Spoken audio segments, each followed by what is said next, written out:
One day I woke up and I couldn't see the alarm clock on my stand and realized that I was losing my sight and had a pain in my stomach that later turned out to be an ulcer, high blood pressure, high cholesterol. But the real crisis I was facing, that I was diagnosed with type 2 diabetes. I remember being at the doctor's office and told that I was in the late stages of diabetes. And he shared with me, you're going to be on medicine the rest of your life. You're going to lose some fingers or possibly some toes because of the nerve damage. And you're going to be injecting yourself with insulin. And you're going to lose your sight. It was a very significant emotional time for me because, remember, I'm still a public figure. And it was through that comfort of embracing and leaning into the learning moment of that time that I was able to see myself through diabetes. I learned the power of food.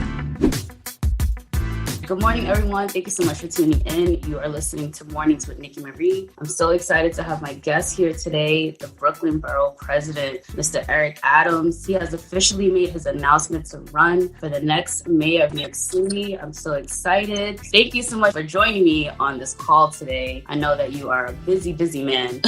It's a big city, but tell your aunt thanks so much for purchasing the book. And I believe that as we delve into the conversation, we're going to really start thinking differently about health and how we can take control of our health. Yeah, well, the primary elections are coming up. Well, not coming up, but it seems like time is going by so fast. But are you ready for June 22nd and November 2nd? Yes, so true. And actually, you're right. It is coming up. Time moves in a very rapid pace, and we are really excited. This is a time where we have to change the traditional campaigning method because of COVID-19. But at the same time, life moves on and we have to continue to get our message out to the voters. And I'm excited about my message and how it will resonate with people who are living the life that I lived. And from my childhood to where I am now, there were a lot of lessons that have come with it. And I want to use those lessons to help everyday New Yorkers. Which kind of leads me to my question of the turning point in your life. You have been a public servant for so many years, but what was that turning point that led you to decide to become a public servant? A great question. And it happened on many different levels. Of course, all of us,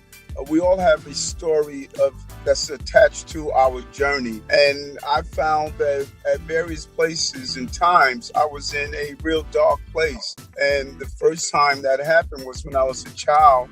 I was arrested and beat by police officers. It was a dark moment for me. Some people talk about police brutality.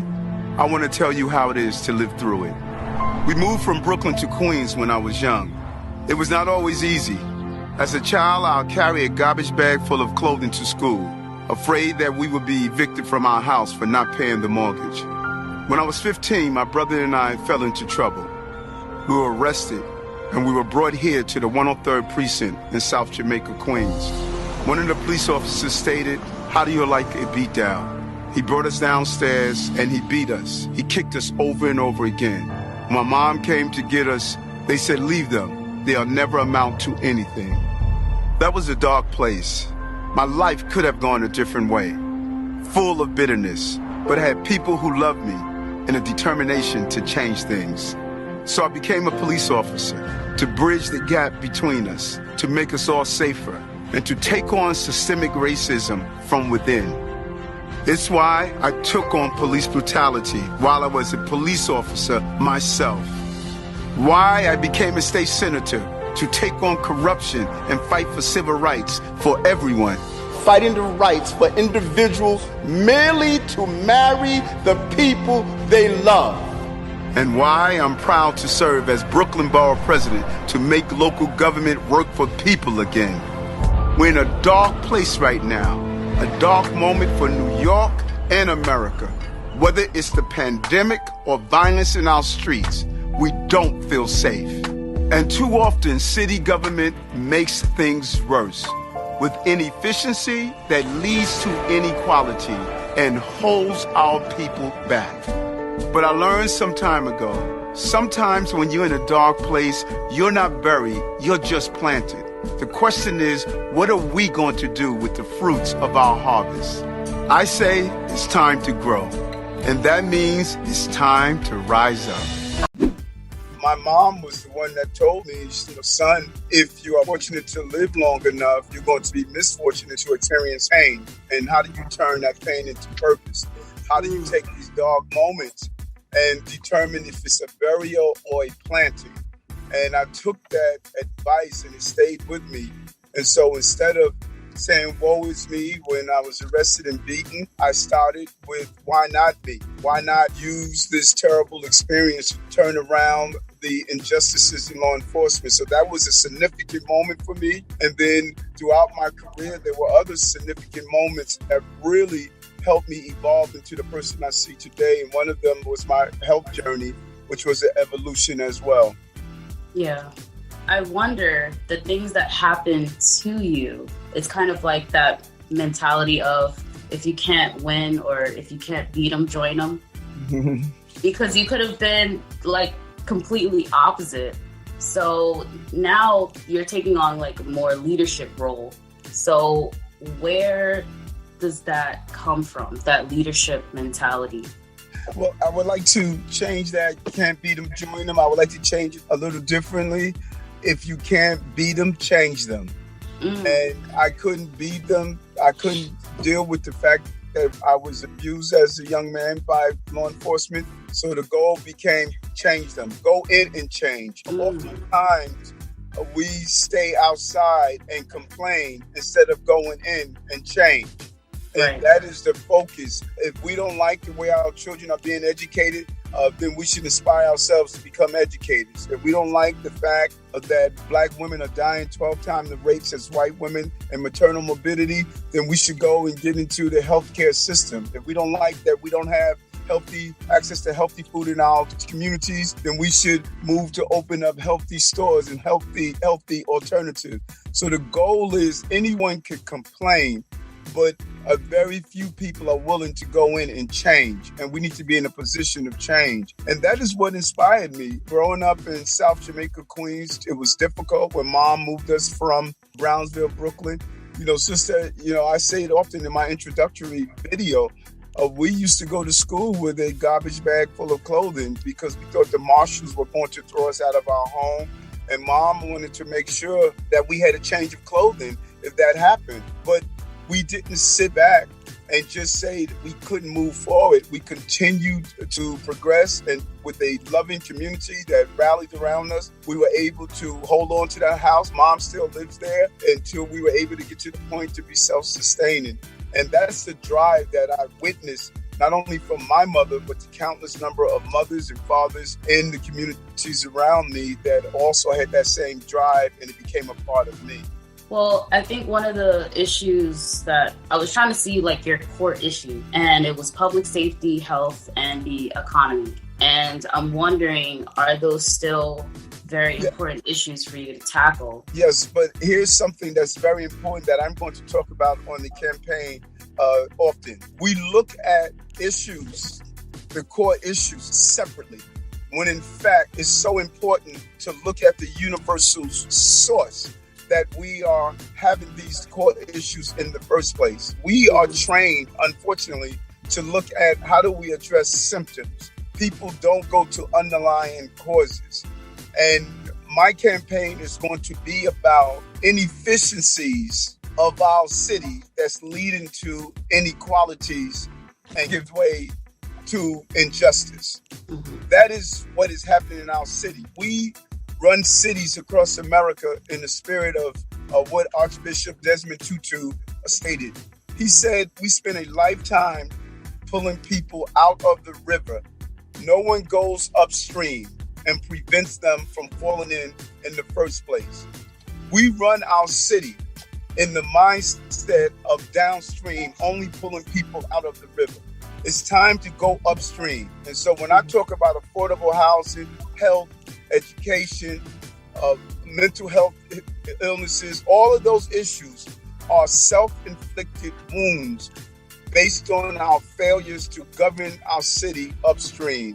And so my core issue, if you want to sum it up, is to take us upstream and use taxpayers' dollars and our agents to stop people from falling in the river, crime, lack of education, homelessness, job with taxpayers' dollars and run a more efficient city. And those inefficiencies won't create these inequalities that we're seeing. Mm-hmm.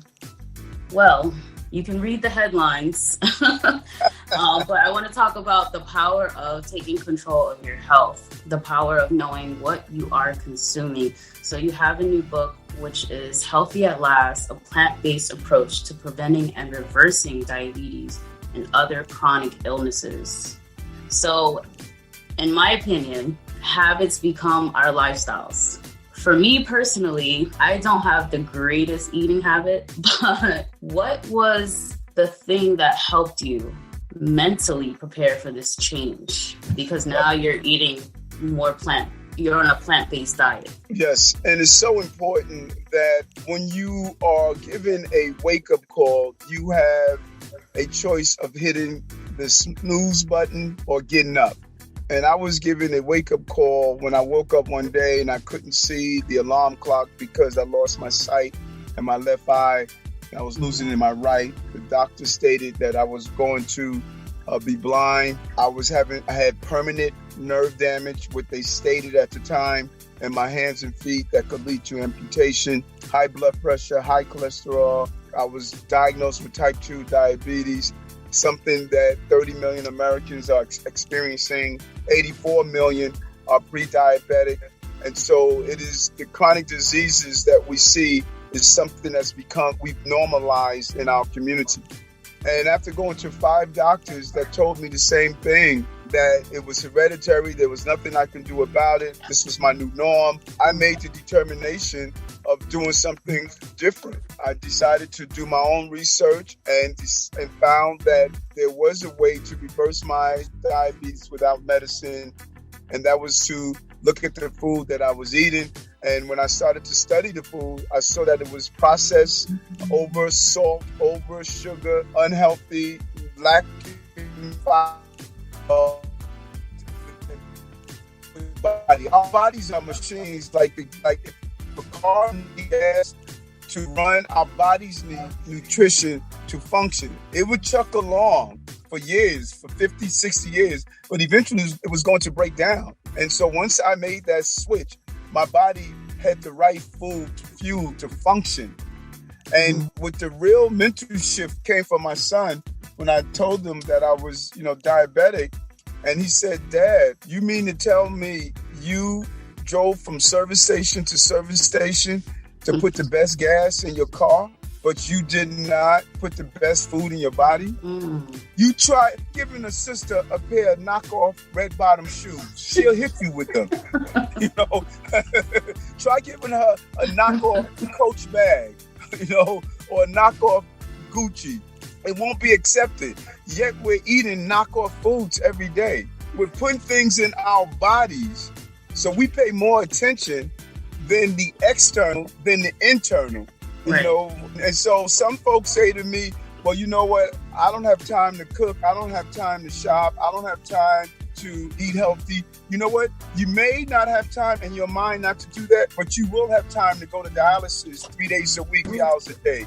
You will have time to pick up a wheelchair when you lose your legs. You will have time to learn how to use a cane for seeing eye dogs when you lose your sight, because diabetes is one cause of blindness.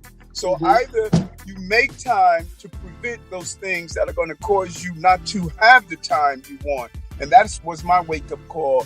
I can't treat my BMW better than I treat my body. It's funny, you've said in the past on a video I watched, the body is saying, I want to heal you, but every time I try, you're making sure to put poison in my body that's preventing me from doing my job.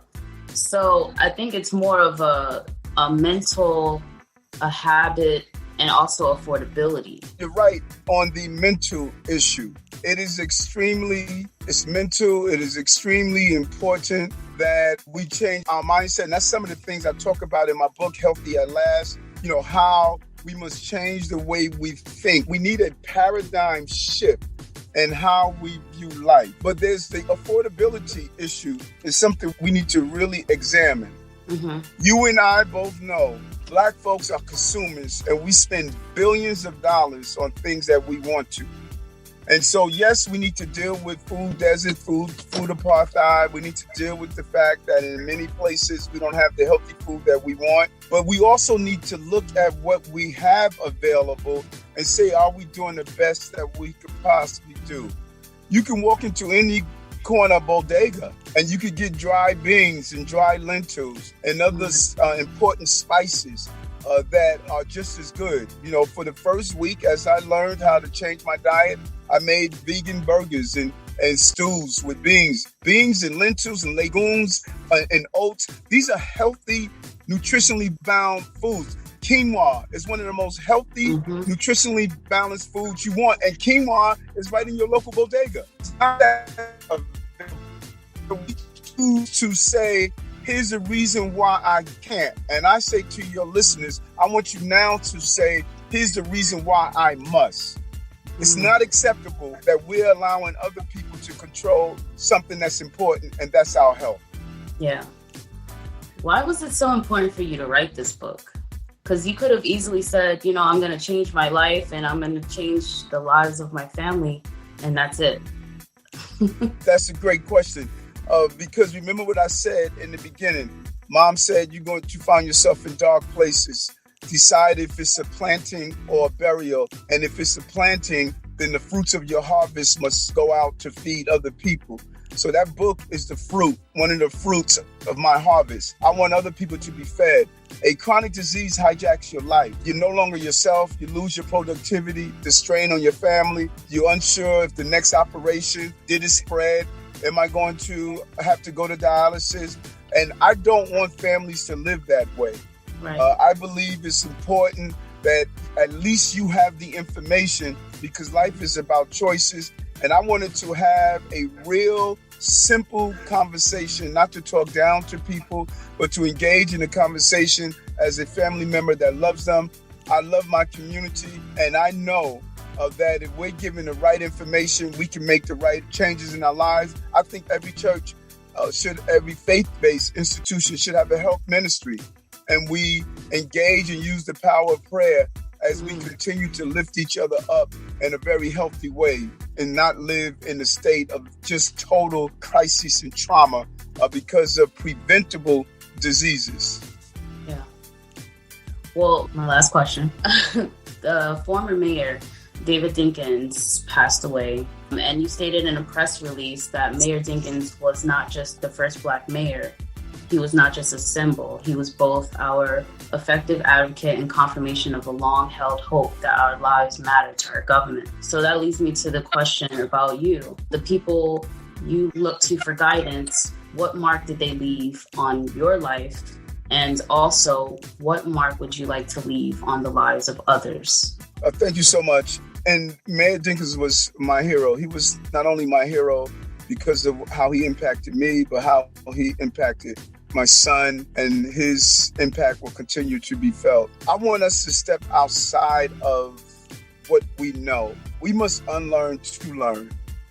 Do you know that a baby girl in her mother's womb, at the point of 20 weeks of gestation, that baby girl will have every egg inside her that she will have for her entire life? If that mother is traumatized, that baby girl in her is traumatized, and the eggs are believed to be traumatized as well. But we can change the genetic markers that the trauma puts on us by how we eat, how we love, how we care for ourselves. So I am reaching for future generation. Everything I do in my life is not only to deal with the person in front of me, but it's to deal with the eggs that person in front of me is carrying inside that baby girl.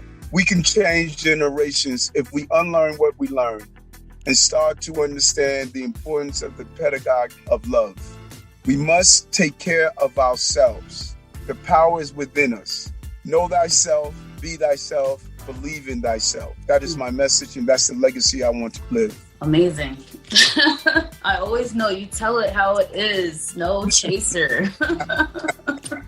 Just keeping it straight for the people. So I'm excited for you, and I can't wait for the primary and the general elections. What can people do to ensure that they have the power to vote? They should register. They can register online. They should be engaged. This is such an important time. We're hoping people follow us. We're hoping people sign up to our link. We'll get that information to you so you can send it out to your listeners.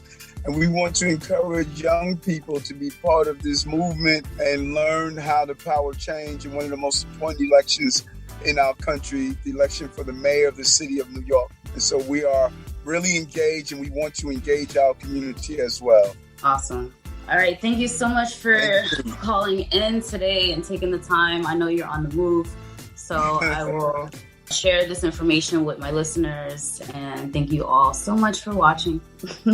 Thank you. Take care. You too. Thank you for tuning in to today's show. This show celebrates voices and stories of entrepreneurs, visionaries, business owners, and so many others. Our purpose is to promote individuals who are motivating and creatively affecting change around the world or in their community. I'm your host, Nikki Marie. I'm the executive producer of RevX TV on Roku and Apple TV. I'm the founder and CEO of Nikki Marie Productions and a volunteer radio host at WCAALP 107.3 FM Albany. You never know who's listening or who you are inspiring. We influence others more than we know. Continue listening every week for a new show.